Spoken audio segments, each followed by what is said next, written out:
How to send snap without media upload. So in this video I'll show you step by step on how to send snap without media upload. So after you open up now your phone, now there is two steps that you need to follow. So the first one is go to your Play Store or App Store and search for for Snapchat like this, and make sure to update your Snapchat.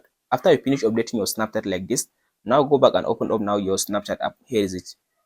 After you open the Snapchat app now, go ahead now and take the picture that you want to upload or a video, or you can tap on this option now to upload the picture or the video from your gallery.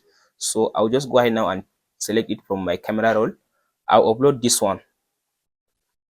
After you select your picture or your video, all you have to do now, tap on this option now, this one, this three dot, and tap. Make sure you add it to your favorite snap.